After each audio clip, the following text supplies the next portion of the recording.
पहला क्वेश्चन क्या था असें ओके देखो पहला क्वेश्चन क्या था the distance between 2 points P of A comma B and Q of minus A comma minus B is dash असें कितना कि उन्होंने आखा कि दो पॉइंट का एक डिस्टेंस है ये एक line P of A comma minus B and Q of minus A comma minus B ये देता असें इनका डिस्टेंस कढना फार्मूला क्या है तुझे पता डिस्टेंस असें ये कढना डिस्टेंस कढना फार्मूला असें पहले क्या पाना रूट पाना क्या पाना रूट मैं इत्थे लिखना ठीक है इसे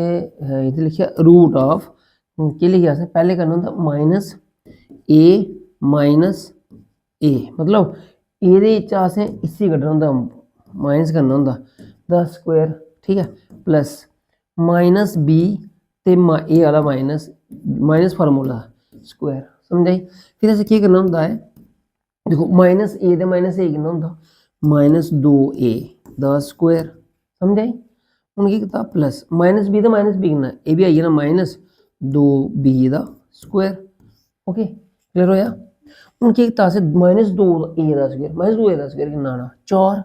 आइया रूट ऑफ 4a स्क्वायर ते जमा ये किन्ना आई जाना माइनस ए बी दा स्क्वायर तो क्या आई जाना 4b तुसें एह्दे लग्गा भाई सर माइनस दा माइनस कुत्थै गया भाई माइनस दी कोई भी टर्म होऐ ये माइनस ए दा स्क्वायर है तो मतलब वो ए स्क्वायर दा बराबर आंदी समझ आई वो भी मैं इत्थे कीता हूँ केह् कीता असें इसी रूट बिच इक 4 ने इसी बाहर कड्ढेआ कॉमन कीता भेज के बची गया ए स्क्वायर जमा बी स्क्वायर ते हूँ जेह्का रूट दे बिच 4 है ते असें इसी केह् लिखेआ 2 रूट ऑफ 4 केह् होंदा 2 आंदा हूँ तुसें एह् केह् लिखी ओड़ेआ असें रूट ऑफ ए स्क्वायर दे प्लस बी स्क्वायर लिखिआ तुसें कदें एह् डाउट निं लग्गा कि सर ए बी स्क्वायर नहीं बाहर कड्ढी ओड़चै लेकिन ये नहीं बाहर आंदे की नहीं आंदे कि ये केह् है जमा पर होंदी जरब तां असें सारे कड्ढी ओड़ना बाहर ये जमा है तो मैं ये जमा रेहा इ'यां गै ते एह् आंसर है ना केह् आंसर है न्हाड़ा 2 रूट ऑफ ए स्क्वायर जमा बी स्क्वायर समझ आई कि'यां करना असें क्लियर होया कोई क्वेश्चन ठीक है तुसें एक और क्वेश्चन देना हूँ एक क्वेश्चन और केह् दित्ता दा if P and Q are zeros of the quadratic equation P they Q के जीरो ना ठीक है जीरो किदे क्वाड्रेटिक इक्वेशन दे तुसी पता क्वाड्रेटिक इक्वेशन होंदी ax square plus bx plus c equal 0 अगर ए वाली फॉर्म हो ना तो इसी कहते हैं क्वाड्रेटिक जीरो इक्वेशन में क्वाड्रेटिक पॉलिनोमियल से पॉलिनोमियल लिखना ठीक है क्वाड्रेटिक पॉलिनोमियल तो अच्छा ये इक्वेशन आई ते पॉलिनोमियल गया जीरो नहीं होंदा खाली जीरो उड़ाया तो पॉलिनोमियल बनी उन्हें आख्या ये वाली इक्वेशन दिखिया ना ये जीरो न ये जीरो होंदे मतलब ये जीरो न ते सनाओ तां असें इक्वेशन बनाना पौनी ठीक है ना इक्वेशन क्या आखिर क्वाड्रेटिक पॉलिनोमियल तो मतलब नुहाड़े जीरो होंदे पॉलिनोमियल क्या होनी पी ऑफ इज दित्ता डैश दित्ता तो मतलब असें केह् करना होना पी ऑफ एक्स ठीक है केह् करना पौना असें पी ऑफ एक्स असें कि'यां असें क्वाड्रेटिक पॉलिनोमियल बनाना जीरो ते असें केह् करना पॉलिनोमियल बनानी क्वाड्रेटिक पॉलिनोमियल कि'यां बनागे फार्मूला पता तुसें फार्मूला केह् लिखना असें एक्स स्क्वायर ठीक है माइनस सम मतलब एस लिखना खाली एस एक्स प्लस पी ये एस ते ए पी क्या चीज़ है ठीक है पी का मतलब होंदा प्रोडक्ट की है इस एस का मतलब क्या होंदा सम इस का मतलब क्या होंदा प्रोडक्ट मतलब असें केह् लिखना एक्स स्क्वायर माइनस ये देखिए एह्दा मैं जीरो नहीं एह्दा मतलब होई गेआ पी प्लस क्यू एक्स ठीक है जमा क्या आई है ना प्रोडक्ट मतलब पी क्यू इस क्वेश्चन का आंसर ए आना समझ आया कुछ तुसें पी ऑफ एक्स उन्हें क्या P of if P and Q R zeros of the quadratic polynomial is dash क्या डैश आना मतलब क्वाड्रेटिक पॉलिनोमियल कौन है ए वाली क्वाड्रेटिक पॉलिनोमियल नुहाड़े जीरो ने समझ आया कोई क्वेश्चन ठीक है क्लियर ठीक है एक क्वेश्चन और देना तुसें अ'ऊं तुसें मिगी सनाना the zeros of x square plus 2x minus 8 ठीक है is the zeros और डैश सुनाओ क्या आना ये जीरो क्या कहता है the zeros of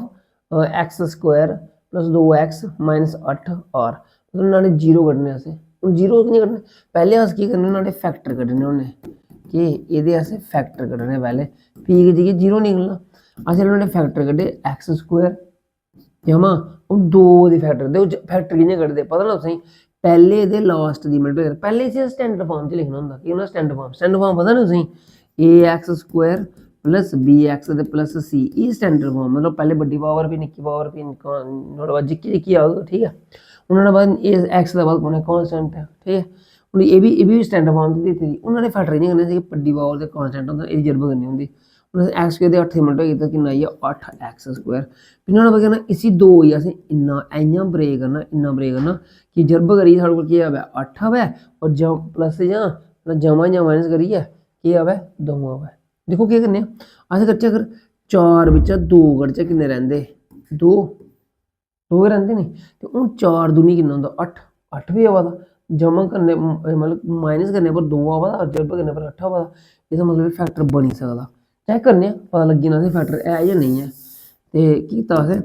x square हून एह्दी एक्स दी मल्टीप्लाई कीती अंदर चलो एक्स दी मल्टीप्लाई कीती जमा 4x ते माइनस 2x माइनस 8 ठीक है ये आई है एक्स कड्ढेआ कामन एक्स प्लस 4 माइनस 2 कीता कामन पिच्छे केह् बची एक्स प्लस 4 हून देखो कह लो तुसें फैक्टर कड्ढने न अगर थोड़ा ए आह्ला ते ए आह्ली वैल्यू अगर थोड़ी इक्कै नेही आवा दी ना एह्दा मतलब थोड़ा क्वेश्चन बिल्कुल स्हेई है अगर नहीं आई एह्दा मतलब क्वेश्चन गलत कर दो तुसें चलो हून केह् कीता असें ए एक्स जमा 4 ए एक्स जमा 4 इसी कीता असें कामन कड्ढेआ एक्स जमा 4 इन जरबे एक्स माइनस 2 ठीक है और चलो बनी फैक्टर हूँ असें कड्ढने कि जीरो आखेआ नी ते अस जीरो से कड्ढने होने ते तुसेंगी पता असें पैह्लें केह् करना पौंदा जेह्का पी ऑफ एक्स है इसी इक्वल टू जीरो लिखना पौंदा जेल्लै असें इक्वल टू जीरो लिखेआ एह्दा मतलब केह् आई जाना एक्स जमा 4 जरबे एक्स माइनस 2 इक्वल जीरो नुहाड़े बाद केह् करना होंदा इधर ठीक है ना एक्स जमा 4 इक्वल टू जीरो और एक्स माइनस 2 इक्वल जीरो हूँ एक्स की वैल्यू आई जानी माइनस 4